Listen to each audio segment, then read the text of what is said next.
It's just impossible. It's an impossible world. Well, my next guest is on the program, my longtime friend, Charlie Farren. Charlie, it's been 10 years since you're on the program. Where the hell have you been? I've been really busy playing. I know you have, but couldn't you stop in and say hi to me once in a while? Well, I'm stopping in now. We do go to the same barber, by the way. Unbelievable. You know what? When I was a kid, I said I was a big fan of yous and Fahrenheit and all that other stuff back in the 80s. Yeah. And I said, I want my hair to look just like Charlie Farren out there. And now I'm an award-winning talk show host. And it's all because of your locks. My wife cuts my hair. Can she cut mine too? What's your No. wife's name? Give her a little plug out there for a barbershop. Marianne. Mary, you weren't on that island with her, were you? Yeah, she's just like that. Because everybody's a Marianne guy. Forget about Ginger. I know our camera guy over there, Dave. He's a big Gilligan's Island fan. And he loves Ginger over there, but that's a different story for a different time. But Charlie Farren, all kidding aside, I'm a Marianne guy. you're an unbelievable musician. You've toured all over the world, from coast to coast and border to border, and all points in between. I have. And give us the 411. Big time music career. What are some of the big names that you performed with? Well, my first national break came when Joe Perry left Aerosmith. I joined the Joe Perry Project. Right. And coincidentally, next month, I'm going to be doing 2 shows, opening for Joe's band. He's touring as Joe Perry and Friends. And then I'm going to sit in with Joe to perform a couple of songs that we wrote together. Is Jennifer Aniston going to be there? I don't know Jennifer. Well, she was on Friends. Oh, yeah, I'm just dating myself here, Tom. But Joe Perry Project, that was an unbelievable music group down there. Now, I heard the rumor that he actually quit Aerosmith because he wanted to hang around with you. I don't think that's the way it went. I know exactly that's the way it went out there. But I was very fortunate to get that gig, and we toured with ZZ Top. You know how I knew that? How did you Liv know Tyler talks in her sleep. that? Oh, yeah. Yeah, so. So we toured with ZZ, with Rush, with Of course I Ozzy did. Osbourne. And, Did he really bite a bat's head off? I don't know. He's a nice guy. I liked Ozzy a lot. I'm not saying that's a bad thing out there. There are people you meet all the time out there. Ozzy, if you want to come on the program and explain yourself, follow the information at the end of the clip. But you performed everywhere. I mean, I remember seeing you at the old Boston Garden. Yes, Back 30-some-odd years ago. I was able to play there. That was fantastic. What is that like? You are from Massachusetts. You're from Malden, Massachusetts, right down the Yep. street. And what's that like as a musician growing up, being inspired by who? The Beatles, I'm assuming? Yep. And playing at the same venue that they did, the world-famous Boston Garden. It was a heady thing, and it was right before the last days of the Boston Garden. We played in a lot of the real iconic arenas around the country, we played at Maple Leaf Garden, for instance. In Toronto. In Toronto. Correct. All those big places. You know how I know this? I used to scalp tickets to your shows. Yeah. You have the F-Man. This is not the F-Man guitar, is No, it? this is not. I have a guitar that I designed, and I have the one that I made, the prototype, and then Dean Campbell American Guitars, built one for me, a professional one. I love the F-Man guitar. I love the F-Man. I also have a guitar that Joe Perry's ex-guitar tech from back in the early first part of Aerosmith built me 2 teardrop guitars. Really high-quality guitars. Those are my favorite live guitars. How many guitars do you actually have in your collection? I have a lot. I have a lot of guitars. I have a number of really beautiful ones, and then I have a number of guitars that are in various stages of disrepair, and I still keep them. That's a reality show waiting to happen. Farren fixes. Yeah, I won't fix them.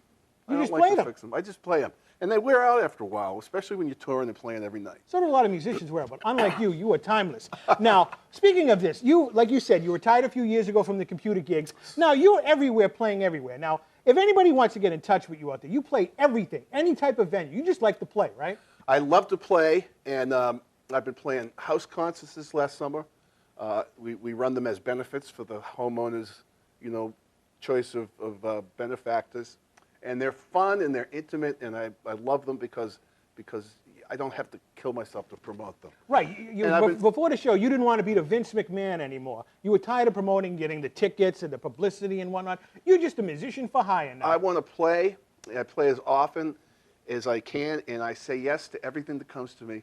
Obviously, you said yes to this program, even though it's been 10 years since you've been on a program, Charlie. You didn't say yes enough. Now, you have members of the Fahrenheit that actually were performing with Yes. Yes, Igor Horoshev, when he left my band, he left my band to join Yes, and he toured and recorded with Yes for maybe 5 or 6 years. He's still a good friend, lives in L.A., really talented writer and producer and piano player. He's a beautiful guy, Igor Horoshev, and he played with us one of the During the big incarnations. Fahrenheit days. I used to go to all those concerts out there. Yeah. My production crew would be out there taping those wonderful things out there. My good friend John Ambergoggin down in Florida is a huge Fahrenheit fan. He still has the actual CD that you gave him 20-some odd years ago. Those videos, you guys did a fantastic job, and they're all up on YouTube, and people still To this write to me day, I about mean, them, like yeah. I said, you are timeless. You are actually going to perform a song for us that not many people have heard. Is this true? Yes, this is going to be on my new record. The new record is going to be called Charlie Farren, Guitar and Voice. And it features one vocal track and one guitar track, a nylon string guitar track. And it's a rock record. And I've really worked hard on the songs, and I've gone out and performed the songs. I started going out playing at open mic nights and coffee houses and just volunteering to come play. But this is the world premiere on television, correct? Yes, it is. It is, and we got the exclusive right here on After Hours at TC Restani. The name of the song is The Powers That Be. The powers that be. The one and the only. Get up and perform this. Charlie Farren, ladies and gentlemen.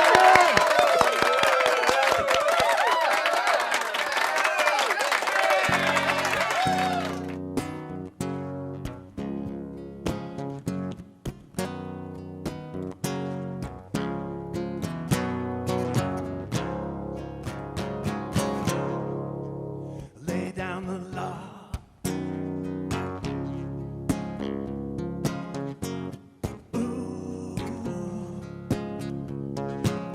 We've got the power. You know, I believe that we can change this world. It sounds so simple. I swear to God, I believe it's true. Believe that nothing can go wrong. We are infinite, invincible, and strong. We are here, and it's now, and we've got this. Yeah, and we've had it all along. We are the powers that be. Yeah, yeah. Got the muscle. We are the authority. Never bow down. Lay down the law. Lay down the law. Sometimes you gotta fight to be free. I'm not talking violence. No, the war we've got to win is in our hearts. The secret is that we've already won. Every moment, a new moment's begun. And every thought and idea is a miracle. Yeah, and the currency is fun. We are the powers that be. Yeah, yeah. Got the muscle. We are the authority. Never bow down. It's so surprising. There's no disguising. New world is rising. We are the powers that be. Yeah, yeah. Got the muscle. We are the authority.